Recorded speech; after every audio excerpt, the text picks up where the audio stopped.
در مؤسسه ما سید جعفر گفتنی موسیقی زندگانی میکردن. هر ماه از طرف فرزندانشون نبیره و ابیرهانشون او رو آمده خبر میگرفتن.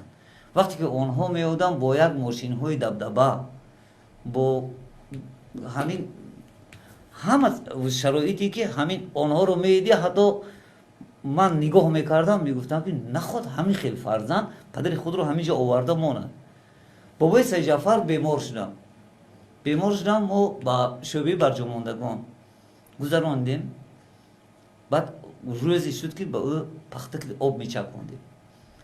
من زنگ تلفنی زنگ زدم با نزدیکانش زنگ زدم، گفتم برادران میبخشیدون موسیفید مزیشون نیست، موسیفید درماندن اتون خیلی کی میدونن بدون دمی گرمی پدری خداتون رو بینیدون.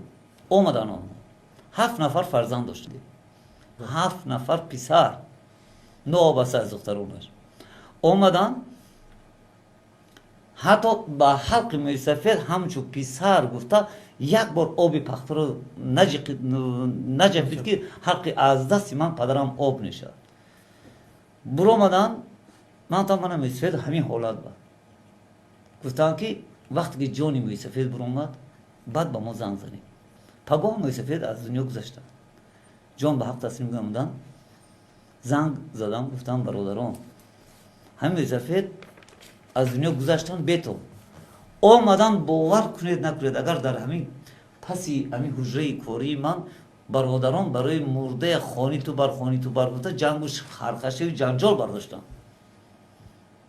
من در جواب گفتم که برادران میبخشید همین کیلوی ارمانی مادر رو شما تماشا کردگی همه در همین مؤسسه ما به سبق دیگه است.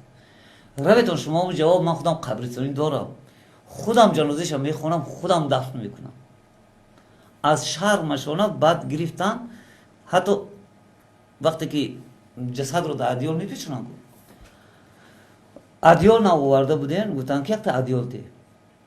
بعد همشری شوقتی خوجگی داریم گفتم که یک تا ادیال تونته ادیال ها که در ما در شخص مسئول مادی حسابی که هست.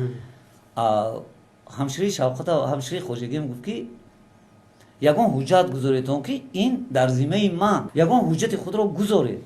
بعد وقتی که ادیال آوردتون من حجتتون رو میتیم. همونجا گفت که حجت ندارم، گفت 100 سومانی پولی نقد دست همین داد، گفت که همین رو گیرید، گفت من ادیال میبرم. این هم گفت که درست. وقتی گفت 100 سومانی در من داد اگر ادیال نبیارد من از بازار میخرم جاش رو میمونم. پگاه سحر ساعت 7 سحر بیگاهی بردن مرده. 7 سحر پدرش نگوی رونده ادیال آورده 100 پولش گرفته.